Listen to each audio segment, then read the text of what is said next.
नालायक बेटा। कावेरी जी का बेटा अमित ऑफिस के काम में इतना व्यस्त रहता था कि उसे अपने माँ बाप से बात करने का भी समय नहीं मिलता। और अगर कभी कावेरी जी आगे बढ़कर उसे कहती कि बेटा 2 मिनट हमारे पास बैठ जाया कर, तो बस तुनक कर यही जवाब देता, माँ मेरे पास इतना फालतू का समय नहीं है जो आपके पास बैठूं। मुझे ऑफिस का भी बहुत काम रहता है, ऑफिस का अभी बहुत काम करना है। कावेरी जी बेचारी मन मसोक कर रह जाती और यही सोचती कि उनके पति भी बड़े पद पर कार्यरत थे। उनके ऊपर तो ऑफिस और परिवार दोनों की जिम्मेदारी थी। फिर भी वह हमेशा उसे और बच्चों को समय देते थे और प्यार से बातें करते थे। बेटा तो बेटा, बहू भी सीधे मुंह बात करना तो दूर, बस यही जताती रहती कि बच्चों को पढ़ाना और संभालना कितना मुश्किल होता है, फालतू का समय नहीं है। कभी कभी तो बेटे मोनू की परीक्षाओं के समय अपने पति से कहती कि अपने माँ बाप को उनके घर छोड़ आओ, मेरे बेटे के कम नंबर आए तो मुझसे बुरा कोई नहीं होगा।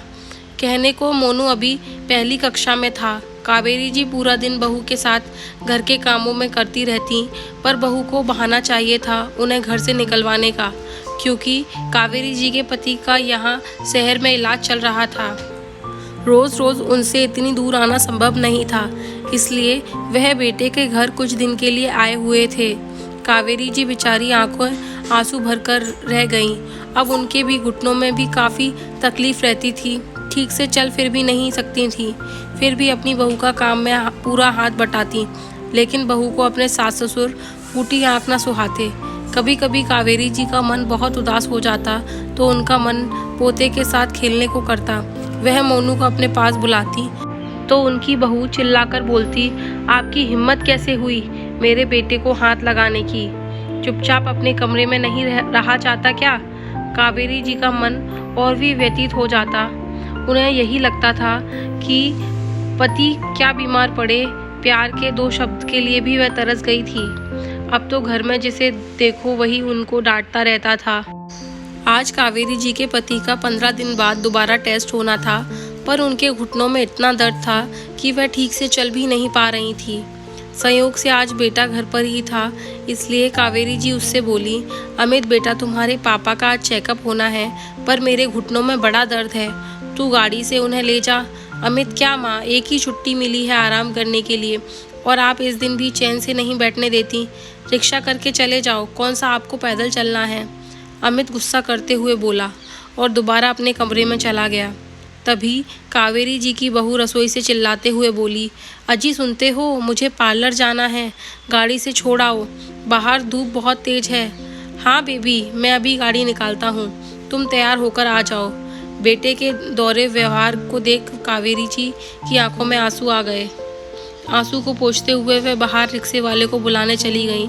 दूर दूर तक कोई ऑटो रिक्शा नजर नहीं आ रहा था। कावेरी जी लंगड़ा लंगड़ा कर पैदल ही रिक्शे वाले को देख रही थी। तभी पीछे से घंटी की आवाज़ सुनाई दी तो वह रुक गईं। उनके पास एक रिक्शा वाला आकर रुका और बोला, अरे माँ जी, लगता है आपके पैरों में बहुत तकलीफ है, बताइए कहाँ जाना है, आपको मैं छोड़ देता हूँ। बस भैया, मेरे पति को मुझे टेस्ट करवाने जाना है, अगर तुम हमें वहाँ तक छोड़ दोगे तो तुम्हारी बड़ी कृपा होगी। कावेरी जी ने उनके आगे हाथ जोड़ दिए। बेचारे रिक्शे वाले को कावेरी जी पर दया आ गई और उसने उनके पति को रिक्शे में बिठाने में मदद की और डॉक्टर के पास तक ले गया। कावेरी जी को रिक्शे वाले ने नीचे उतारा और उसे पैसे देने लगी तो वह बोला, आप चेकअप करवा कर आ जाइए, मैं तब तक यहीं खड़ा हूँ, क्योंकि आप दोनों को घर जाने के लिए पता नहीं कब तक रिक्शा मिलेगा। इतनी धूप और तकलीफ में आप कैसे खड़े रहेंगे? मैं आपको घर छोड़ दूंगा। कावेरी जी ने अपने पति का टेस्ट करवाया और दवाई ली और फिर रिक्शे में बैठकर घर आ गए। जाते जाते रिक्शे वाले ने अपना फ़ोन नंबर दिया और बोली, माँ जी, आपको कभी भी कहीं जाना हो तो फ़ोन कर देना, मैं आ जाया करूँगा। ऐसी हालत में आपको पैदल चलना ठीक नहीं है। रिक्शे वाले के प्यार भरे 2 बोल ने कावेरी जी के लिए जैसे दवा का काम किया। उन्हें दर्द में थोड़ी राहत महसूस हो रही थी। कावेरी जी बहू बेटे की हर खड़ी खोटी सुनकर रह जाती थी। जब तक पति सही सलामत थे, मजाल की कोई कावेरी जी की तरफ एक उंगली भी उठा सके, लेकिन जब से पति एक पैर पर और एक हाथ पर लकवा पड़ा है, तब से वह एकदम लाचार और बेबस हो गए थे। बेटे के पास शहर के इलाज के लिए 6 महीने से आए हुए थे, तो बेटा बहू उन दोनों को हमेशा खरी खोटी सुनाते रहते। हालांकि इलाज कावेरी जी के पति के रिटायरमेंट के पैसों से ही चल रहा था, लेकिन दोनों फिर भी ऐसे जताते जैसे सब कुछ वो अपने पैसों से ही करते हैं। एक दिन कावेरी जी ऐसे ही उदास ही सी बैठी थी कि तभी उनके पति के ऑफिस के घनिष्ठ मित्र मिस्टर वर्मा जी का अचानक फ़ोन आया कि वो शाम को आनंद जी से मिलने आ रहे हैं, उनका हालचाल पूछने। तो कावेरी जी बहुत खुश हुई, क्योंकि इतने समय बाद पति के मित्र उनके घर आ रहे थे। संडे का दिन था, अमित भी घर पर ही था। कावेरी जी ने उसे बताया कि आज शाम को पापा के कुछ मित्र आ रहे हैं, खाने पीने और नाश्ते का इंतज़ाम कर देना, जो भी खर्चा होगा तुम्हारे पापा के पैसों से काट लेना। आनंद जी भी अपने दोस्तों के आने की खुशी से एकदम से चहक गए, मानो जैसे मित्र के मिलने की खुशी में उनके शरीर में एक नई ऊर्जा सी दौड़ गई। लेकिन बहू ने खाना बनाने से साफ इनकार कर दिया, तो कावेरी जी ने खुद ही आनंद जी के दोस्तों के लिए जैसे तैसे करके खाने का खुद ही इंतज़ाम किया। शाम को मिस्टर वर्मा और कुछ मित्र अपनी पत्नी के साथ कावेरी जी और आनंद जी से मिलने आए। शाम को आनंद अपने दोस्तों से मिलकर बहुत खुश हुए, तो कावेरी जी ने अपनी बहू से उनका परिचय करवाया। चाय नाश्ते के साथ बातों का सिलसिला भी शुरू हो गया। बातों ही बातों में मिस्टर वर्मा अमित से बोले, बेटा आज जो भी तुम हो वह अपने मम्मी पापा की वजह से हो। तुम्हारे पापा के ऊपर परिवार की और ऑफिस की जिम्मेदारी थी, वह बेचारे तुम्हें समय नहीं दे पाते थे। ये तो भाभी जी की हिम्मत थी, जिन्होंने घर परिवार संभालने के साथ साथ तुम्हारी परवरिश भी पूरी निष्ठा से की। जब भी तुम्हारे घर आता तो भाभी जी के चेहरे पर हमेशा मुस्कुराहट देखता। उफ तक नहीं की। यह सब करना इतना आसान नहीं होता। अपने माता पिता की हमेशा कद्र करना, उन्हें कभी दुख मत देना। बहुत संघर्ष किया है इन्होंने तुम्हें इस मुकाम तक पहुंचाने के लिए। हाँ बेटा, मैंने भी हमेशा तुम्हारे मम्मी पापा को तुम्हारे लिए संघर्ष करते देखा है। अब तुम्हारी बारी है इनको सुख देने की। मिस्टर वर्मा की पत्नी भी पति की बातों पर अपनी सहमति जताते हुए बोली, अंकल जी बुरा मत मानना, इन्होंने कोई अनोखा नहीं किया है। यह तो दुनिया का अनोखे माँ बाप नहीं है, हर कोई अपनी औलाद के लिए इतना तो करता ही है। हाँ अंकल जी, नेहा बिल्कुल सही बोल रही है, और हम भी इनके लिए जब से इतना कर रहे हैं तो उसका क्या। अपने बहू बेटे की बातें सुनकर कावेरी जी की आंखों में आंसू आ गए, पर सबके सामने वह अपने को कमज़ोर नहीं साबित करना चाहती थी, इसलिए अपने पल्लू से आंसू पोंछ डाले और मेहमानों के सामने बोली, हाँ भाई साहब, अमित बहुत अच्छा बेटा है, हमारा बहुत ख्याल रखता है, हमें किसी चीज़ की कोई कमी नहीं होने देता है। मेहमानों के जाने के बाद अमित अपनी माँ पर भड़क उठा, माँ प्लीज़ मेरे सामने तो अच्छा बनने का नाटक करिएगा ही मत, आखिर आप लोगों ने मेरे लिए किया ही क्या है। बेटे अमित के मुंह से ऐसे कठोर शब्द सुनकर कावेरी जी की आंखों में से आंसू आ गए।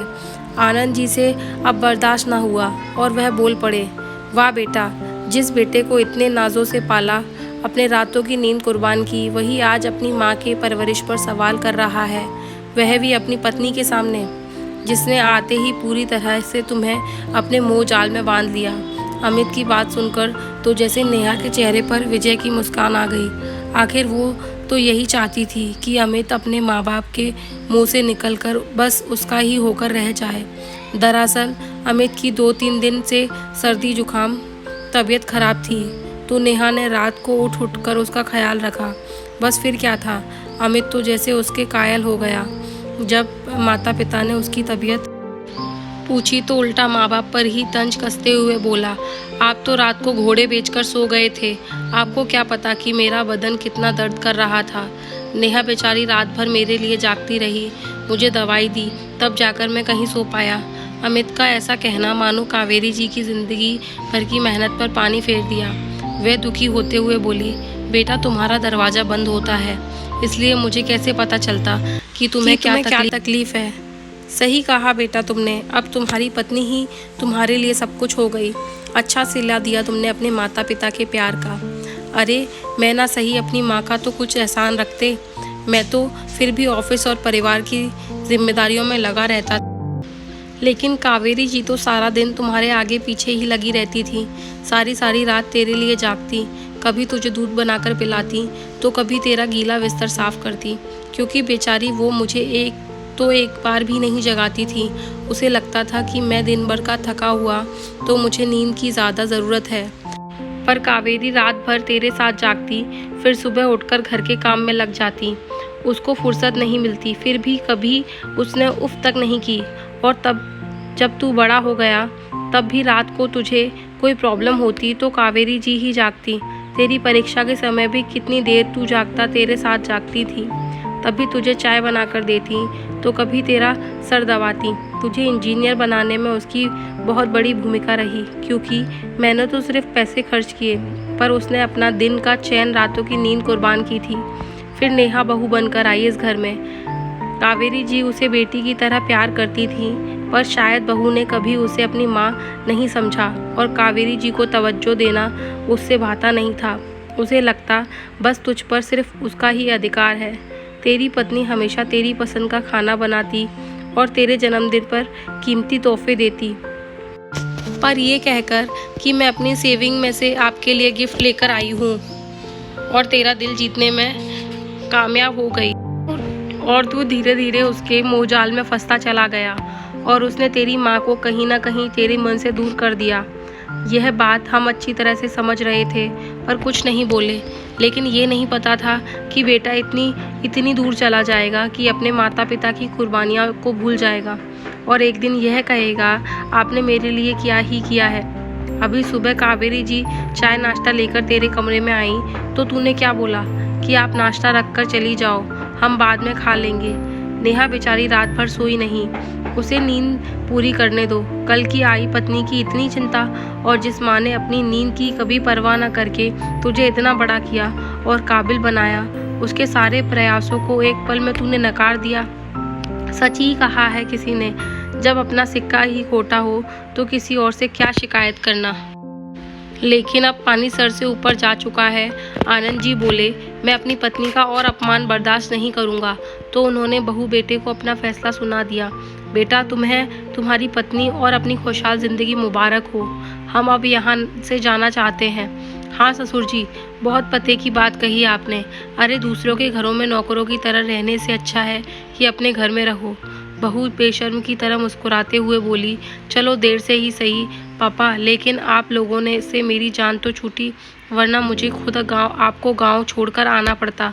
बेटे की बातें सुनकर दोनों की आंखों में से आंसू तैर गए और चुपचाप दोनों पति पत्नी अपना सामान समेटकर गांव की ओर चल दिए। बेटे बहू ने उनका इतना अपमान किया था कि वह अपमान उनसे बर्दाश्त नहीं हो पा रहा था। एक दिन ऐसे ही सोए कि अगले दिन उठे ही नहीं। खबर मिलते ही दोनों पति पत्नी तुरंत पहुंच गए। सारे क्रियाक्रम खत्म होने के बाद अमित वापस उस घर को बेचकर अपने शहर जाना चाहता था, इसलिए वह कीमती चीज़ों को इकट्ठा कर रहा था। उसने अपने पापा की अलमारी खोली। बहुत बार पापा की यह अलमारी खोलकर उसने देखने की कोशिश भी की थी, मगर पापा कभी भी उस अलमारी की इस डोर को हाथ नहीं लगाने देते थे। लेकिन आज उनके जाने के बाद उसे यह मौका मिल ही गया। उसने जैसे ही अलमारी की डोर खोली तो आश्चर्यचकित रह गया। उसमें मकान के पेपर के साथ कुछ गोद लेने के कागजात रखे थे। उसने तो सोचा था कि इसमें कोई कुछ और ही होगा। अमित ने जैसे ही उन पेपरों को पढ़ना शुरू किया, उसके पैरों तले जमीन खिसक गई। आज से 20 साल पहले उन्होंने अमित को एक अनाथालय से गोद लिया था।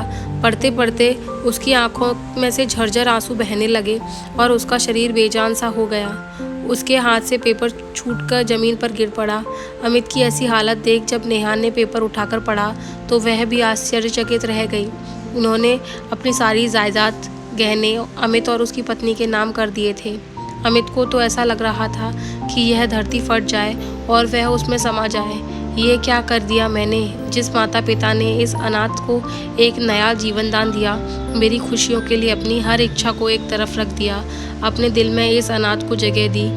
उन्हें मैं 4 दिन अपने घर में जगह नहीं दे पाया, जिन्होंने अब तक अपने हिस्से का निवाला भी सबसे पहले मुझे खिलाया।